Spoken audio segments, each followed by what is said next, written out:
সাক্ষ্য ঝিলকে অনুরোধ করে, ঝিল একটা গান গাও, শুধু আমার জন্য। হ্যাঁ, বন্ধুরা, এমনটাই দেখবেন ভোলে বাবা পার কারেগা সিরিয়ালের আগামী পর্বের শুরুতেই ছেলে বাড়িতে এসে হাজির হন স্বাক্ষরের মা। এসে তিনি বলেন, বড় বৌদি হওয়া মানেই তো সব দায়িত্ব নেওয়া। তখন চৌতির মা বলেন, বরণডালা লাগবে বলেই তিনি বরণডালা আনতে চেয়েছেন। স্বাক্ষরের মা অবাক হয়ে বলেন, তাই নাকি? এদিকে স্বাক্ষরের বাবা মিনুকে জিজ্ঞেস করেন তার মেয়ের কোনো খোঁজ পাওয়া গেছে কিনা। মিনু উত্তর দিতে যাবেন, ঠিক তখনই তার মেয়ে মিলি সেখানে এসে পড়ে।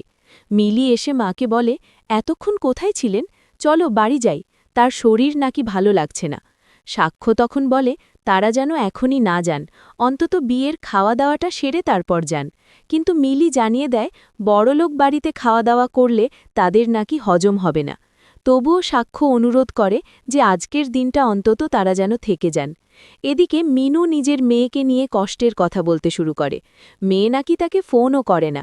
চৌতি তাকে আশ্বস্ত করে বলে, ঝিল ভালোই আছে।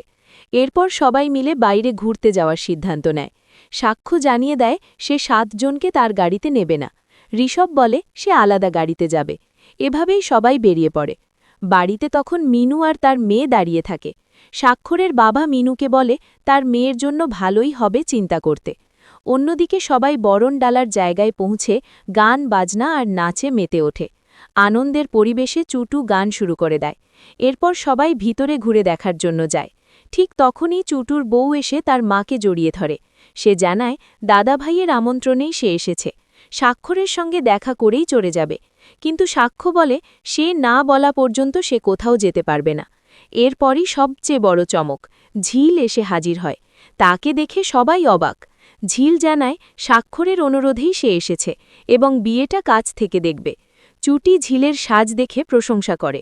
সবাই লক্ষ্য করে আজ ঝিলকে অসম্ভব সুন্দর লাগছে। এর মধ্যেই খবর যায় স্বাক্ষরের বাবার কাছে, ঝিল ফিরে এসেছে। তিনি ছুটে এসে নিজের চোখে দেখে বিশ্বাস করেন।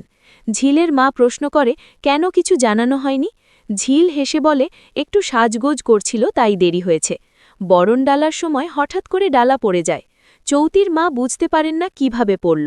সাক্ষ্য বিষয়টাকে হালকাভাবে সামলে নেয় এবং জানায় আজ আর নতুন করে বরণ করার দরকার নেই, পরে চৌতির বাড়িতে গিয়ে বরণ করলেই হবে। সবাই শেষে ঘরে ঢুকে বসে। ঠিক তখনই ঝিলকে গান গাওয়ার অনুরোধ